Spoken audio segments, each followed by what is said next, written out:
Don't come into this industry thinking like, I'm gonna be a passive investor. I crush it as a surgeon. I'm gonna crush it in multifamily. Well, you might get crushed. Focus on being a good sponsor and executing. So that should be the focus, not being the biggest on social media, having all these other ways of monetizing the industry. My big thing now is oil and gas, because you're looking at returns of 25 to 30-ish% a year. 11,000 people a day turn 65, like 4,000 turn 85. These people have to have somewhere to stay. What part of passive investing do you think needs to die? I would say Investors and operators, welcome back to the Invest Clearly podcast. In this episode, we sit down with Justin, a passive investor with exposure to multifamily, private credit, and oil and gas. He shares how he approaches sponsor valuation, what he looks for in reporting after the deal closes, and how fee structures and communication shape his experience. We also discuss capital calls, budgeting allocations, and reflections on how exit timing has impacted deal outcomes. If you're an LP thinking about how to build conviction beyond pro formas, this episode offers a candid look at one investor's decision-making framework. Let's get into it. The views expressed in this podcast are those of the individual guests and do not reflect the opinions or recommendations of Invest Clearly. This podcast is for informational purposes only and should not be considered investment advice. The appearance of a sponsor or investor on this show does not constitute an endorsement or a warning. Invest Clearly is an objective and neutral platform. Always do your own due diligence before making any investment decisions.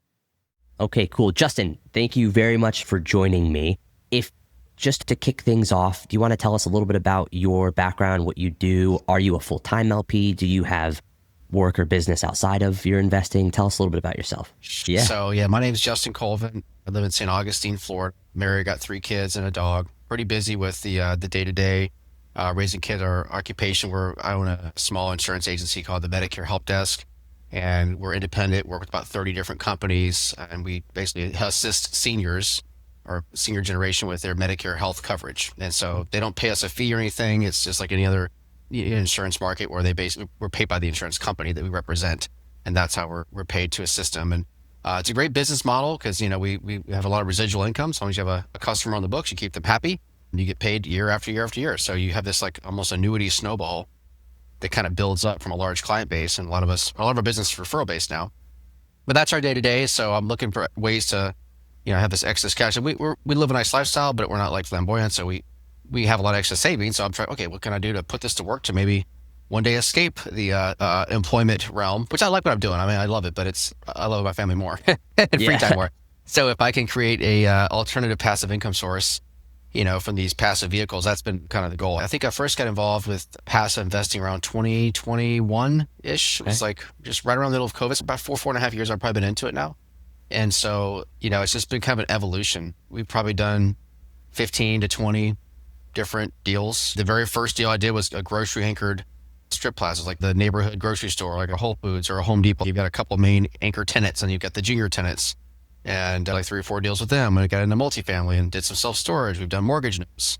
My big thing now is oil and gas because it fits a lot more of our goals. I've done a lot with Eckerd. Love Eckerd. I've actually posted one of my reviews on your site, giving kudos to just world-class transparency, communication. But for me, it's got the big tax benefit. So a lot of these deals, like for passive deals that they promote, like the self-storage multifamily, the big draw is this passive depreciation you get. Well, that's great if you can use it, right? Many of us that are in my space are like doctors, lawyers, dentists, business owners. We can't use it. We're not real estate professionals, right? We can only use the depreciation against the passive income.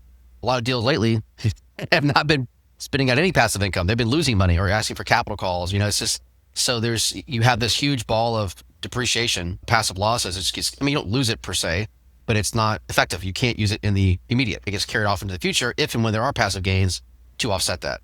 Whereas working interest in the oil and gas space as a loophole, it was back in the 80s. And so any amount you invest, what they call intangible drilling costs, the IDCs, which is a big chunk of the first year investment, can be up to like 80%. So let's say you do 100,000 in working interest, up to 80% of that a lot of times is you could take right against your active income, any form of income. So it's immediate tax benefit. So if you're in a 37% bracket, boom, you just save 37%. Obviously you got to do your due diligence. You don't want to invest with an unscrupulous sponsor. And there's a lot of them out there. I mean, oil and gas is the Wild West. There are definitely some scams and just bad actors, or they mark the deals up 2-3 times. So you're involved in a deal, but you're going to have very low cash flow because the promote is so high.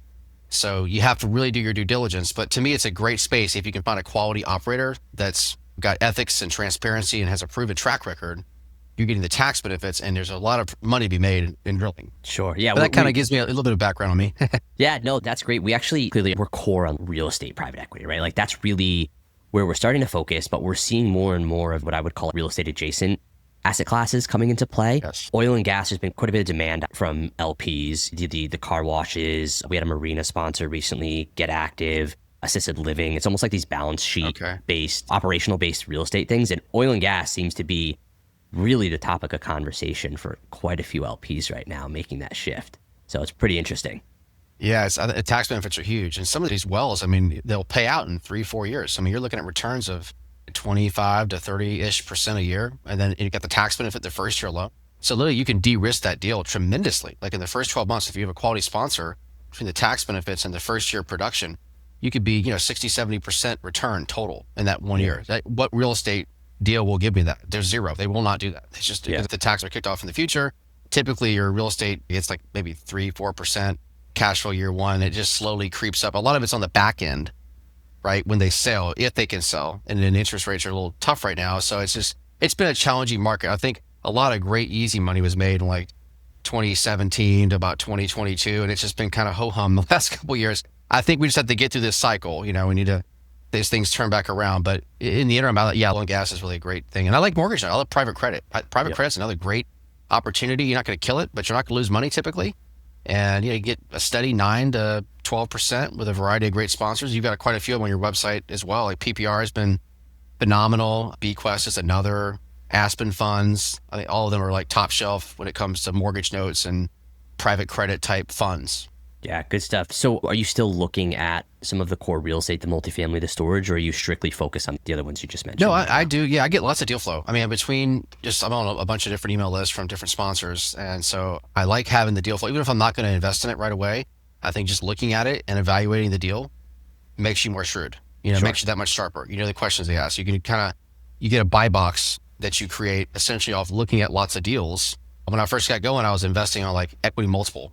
Yeah. Or like, Realty Mo, these little crowdfunding sites, which I think they get the crappier deals personally, because, if you're a great sponsor, you don't necessarily need to rely on them to raise capital. You could, but they got their own fees, technology fees, platform fees. Why not just raise your own money? Which I think that's what happens. So they get, by default, you can't help it. They get more second, third tier type deals. But, you also have lower minimums. When I was getting going, I didn't know what I was doing. I don't want to risk 50 to 100K per deal with that. I really don't know what I'm doing. So it's better to, let's lose 10 or 15K. Let's mess around with a smaller amount, which you can do, and get your feet wet. So I think it's great for somebody who's new, these crowdsourcing sites, just to kind of play around with it. And before you start with the bigger minimums, because most of the quality sponsors only look for 50, some are 100. And so that's a big chunk. If you're worth $1 million, that's still 10%. If you're worth $500,000, it's still a big chunk of your net worth in one deal. And if you're not very experienced, you could easily goof that up. Yeah. But yeah, real estate is still, I feel like it's still a core focus. And what you kind of mentioned earlier too is got a lot of interest from LPs, including myself. Like if it's like healthcare, I'm in the healthcare space in a way. I'm dealing with seniors. I know every day, just from metrics, 11,000 people a day turn 65, like 4,000 turn 85. We're an aging country. These people have to have somewhere to stay. I love the senior living space. So that's one thing I'm trying to find. Maybe it's a good sponsor that has a great track record. I think that's a fantastic way to invest. There's a lot of margins in that. And you're providing a need. There's a big need for that. Yeah. I haven't educated myself like extremely deep in the senior living space, but even somewhere locally, my grandfather applied to a place, a 4-year wait list to get, and we live in a small area. It's crazy. Yeah. It's just kind of like there's this supply and demand right there. And a lot of them are crappy. Like my mother-in-law is in rough shape. It's my wife's mom. She's 71. She's not that old, but she's in a wheelchair, mobility issues. And, you look at the reviews, like where she's located. I'm like, man, this one sucks. This one sucks. They're all terrible. Like there's very few that are actually a quality place to live, good food, good staff. So if you can really create a nice senior living environment that's quality with good workers, good food, good staff, like entertainment, and just a nice place that people want to live. I mean, imagine the crappy places have a waiting list. Nuts. Yeah. So I think there's a ton of opportunity in that space, and it's just for the next few decades. And I know a lot of private equity is big on that too. They've invested like Blackstone, a lot of these big private equity companies that really they're also involved in that because I think they see the trends as well. Yeah. So when you're looking at these operation-based real estate investments, the O&G, the senior living, the private credit, I mean, that's not really operation-based, but is your underwriting model different than if it was like a multifamily? Like, is there a level beyond, like a next level you go into in terms of due diligence with these types of investments? I would say a lot of my due diligence is really just based off reviews and talking to other investors and track record. I'm not a big, details guy. I mean, I do look at the underwriting and all that, but I'm not an expert on underwriting. So I probably wouldn't be as well versed in what right questions to ask or what metrics to look at. I mean, I do want fixed rate debt if at all possible. I think everybody wants that now Yeah. after what's happened with all the floating rate debt. So that's a big thing. And a long-term time horizon. A lot of sponsors want to return money quickly. So it's like a 3, 4, 5 year hold.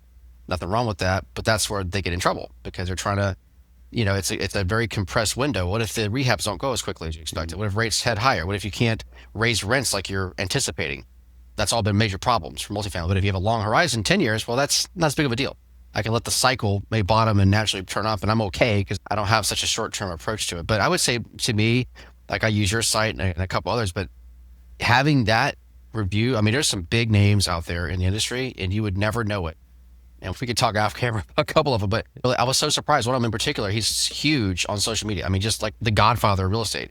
And if you ask him, like, he has bad deals, like he's had several bad deals, and capital calls and complete losses.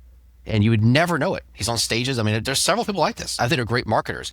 And I think they meant to do well, but there's blow ups. So to me, it's like, they're not going to tell you about all that. You have to find it out yourself, unless you ask the right questions. To me, relying on other people, like, wow, I dodged a bullet by using Invest Clearly. I saw 2 or 3 other guys, gals posting, don't invest with a sponsor, don't believe the hype. And there's quite a few like that. A lot of them I had massive respect for. I was like, man, this guy, huge on data, very sharp, very shrewd, great background, whatever. And then you're like, well, they're not so great at running multifamily. And so it doesn't always translate the same, but you're not going to necessarily know that without the feedback from others. So reviews and talking to other investors, which I think is a really tough question, just ask the sponsor, hey, do you have a couple of investors that I could talk to? But even then, are they really going to give you the ones that have had deal failures? No, of course not. They're going to give you the ones that they're going to praise their virtues. So you kind of have to do your own vetting outside of the sponsor. So I look at it, and it's a bad way of looking at it, but whatever the sponsor tells me, assume they're lying or the deal's going to fail. Because I've had deals that have failed. I've had a complete wipeout on one thing, which is the ATM fund. I'll just go ahead and share that. Lots of people have been impacted negatively by the ATM debacle, which is, it raised almost $1 billion of capital. A lot of people were burned by that, but it had great track record for years, so it's just, you really have to do your due diligence and just don't trust it. What is it? Reagan said, trust, But verify. but verify. Yeah. So you just listen what they have to say and take it, but go do your own due diligence and just assume everything's a no, unless I can convincingly determine it's a yes. Yeah, for sure. And that was one of the core reasons, one of our core value props of what we say, I say it on every podcast. Like the past few years, we really mistook social influence for social proof. It's like the people on stage that are marketers don't necessarily translate to the great operators, but some of them do. But it's difficult to tell the difference between who does and who doesn't. And then to your point, it's like you've got to get outside the influence of the person who has the most to gain financially if you commit to them. That's where your information, it's obviously going to be biased towards positivity and things like that. And again, I'm not saying it's wrong every time, but you've really got to get outside of that influence of the person that's trying to sell you. I mean, it's a sales role. People call it investor relations. It is a sales role. And that's true. Every role is investor relations. Yeah. It's funny. I always thought that was funny in like the financial world is like you put funny titles and it and everything, but it's really, you're an account manager and you're in sales. Like that's what it is. This episode of the Invest Clearly podcast is brought to you by Scale IR. If you're raising capital, you know the hardest part isn't just generating leads. It's turning those leads into committed investors. That's where Scale IR comes in. Scale IR transforms your investor engagement process with their proven solutions that optimize lead qualification, accelerate investor conversations, and drive higher conversions. From seamless CRM integration and intelligent workflows to expert investor qualification specialists who handle your initial discovery calls, Scale IR gives your team freedom to focus on closing deals. If you're ready to scale your investor relations and capital raising effectiveness, visit scaleir.com to learn more and book your strategy call today. Scale IR. Engage smarter, convert faster.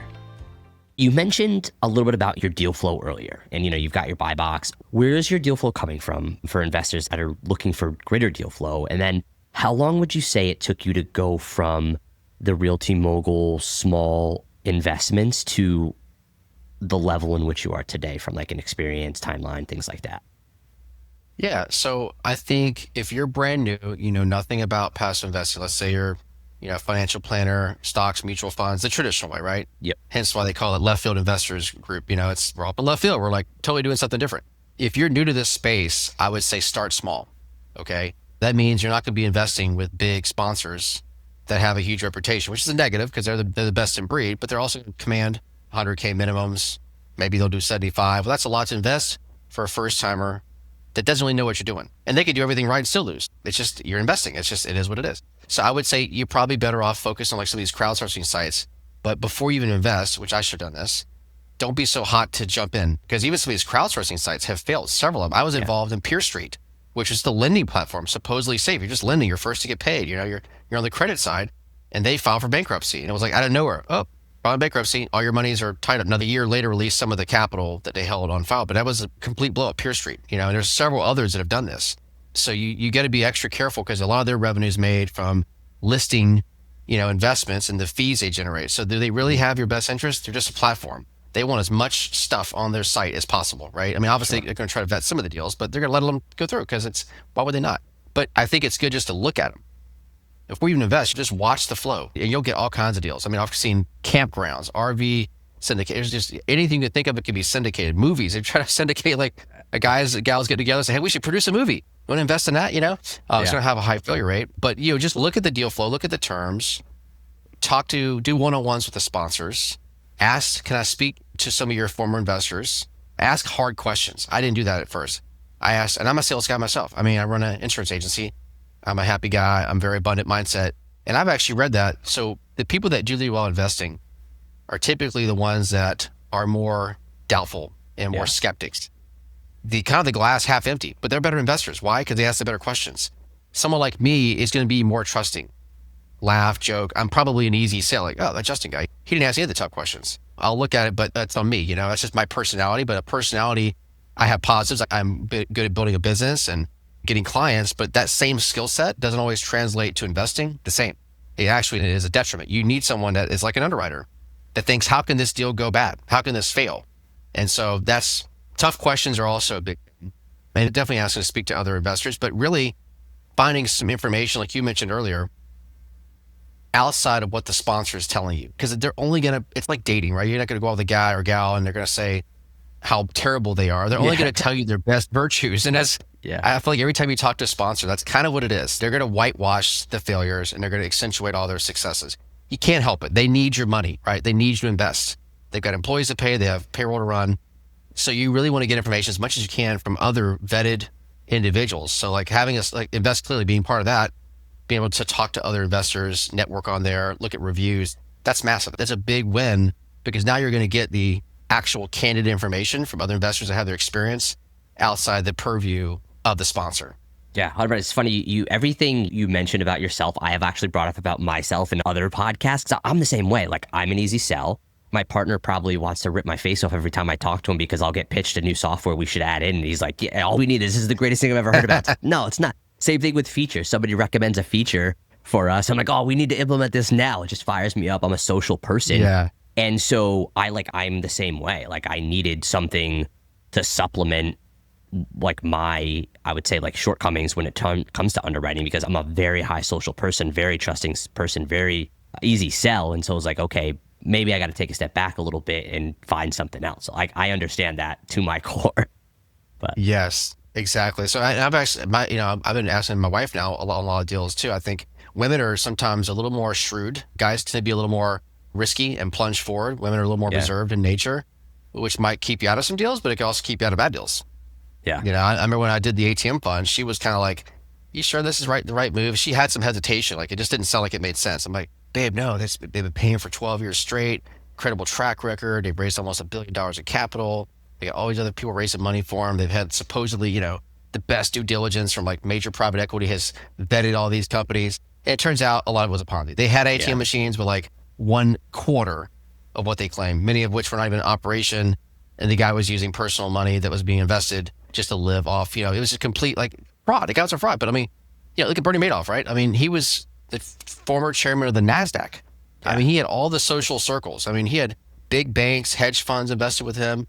He had a lot of money he raised. Complete scam. And it didn't start out like that, but it evolved into that, Yeah. So don't feel like, also I think too, is to be humble. Don't feel like just because you had success, like a lot of doctors are arrogant, right? It's one of the industries I feel like they had a lot of pride, and just the medical profession in general. So don't come into this industry thinking like, I'm gonna be a passive investor. I crush it as a surgeon.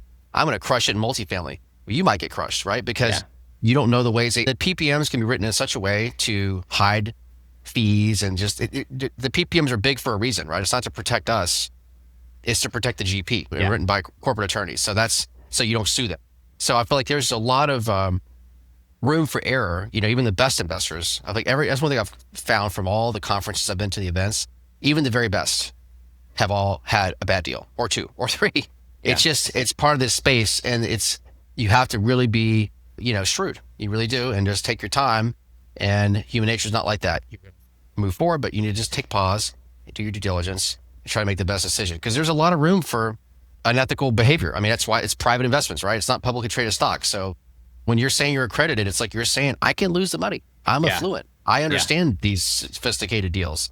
And I feel like that legally, that's why a lot of the crooks are attracted to this business, or unethical people, because they know, well, the SEC is not going to really probably prosecute us as much because they're accredited investors. And as long as it looks somewhat, decent, it just attracts the wrong people. Obviously, there's a lot of good business out there, a lot of good sponsors, but it does attract the dirtbags, unfortunately. And so you have to be more careful. You just have to be. I actually just created a LinkedIn post on this recently where an LP had reached out to me and was like, hey, I'm not investing in this industry anymore because I got smoked. I got wiped out. I bought into the marketing campaign, and we're in this world where there are great operators, but there's also grifters. And we're coming at a time where it's very difficult to tell the difference between the two people. Difficult.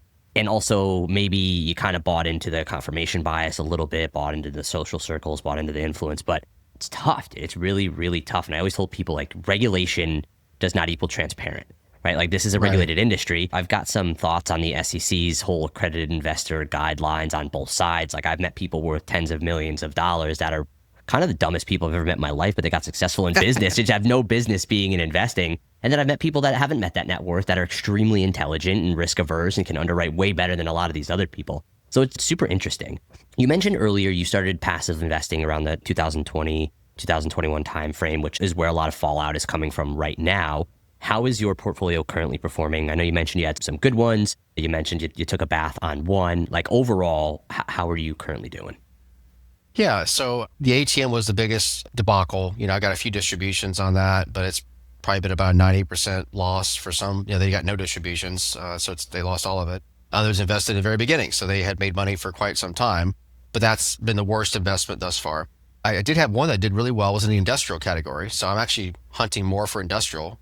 That's one of the best commercial real estate asset classes. I feel like it's white hot, like it's hard to find occupancy. There's very low vacancy in that sector. They have really good pricing power for rent increases on the GP side. And you got usually A+ credit. You've got large organizations that are renting this flex industrial space, and they can't find it. They can't build it fast enough. So that one actually did above pro forma. It was supposed to be 3 years. They exited in 2 years. It was a lease up. And believe it or not, it was through equity multiple. It was one of their deals, but it was great. It was a humdinger. But they made about 50% return in 2 years. I think it's great. I didn't invest a lot in that deal. It was one of my smaller deals. I did like 25K, but still it was a great win because it was like 50% return in 2 years. They were projecting less than that in 3 years. And it was just an industrial lease up. It was in Tampa, and it was rented to Pods, like the moving storage company. I love the market. It's like massive hyper growth. And then I'm like, industrial's white hot. Pods is a great product. I feel like a lot of people use them to move. And it was a great sponsor. I had a great track record. So that did well. The multifamilies have been okay. I got one that's supposed to exit here soon. I said they already have sold, and they're going to be doing a distribution on that. So that will make money. I had another one that failed. It was a hotel conversion out in Phoenix. It was to convert the hotel into multifamily. It just never materialized the way they expected. They had some theft of some supplies at the property. Really couldn't turn units fast enough. So that was a wipeout. Not wipeout. I lost.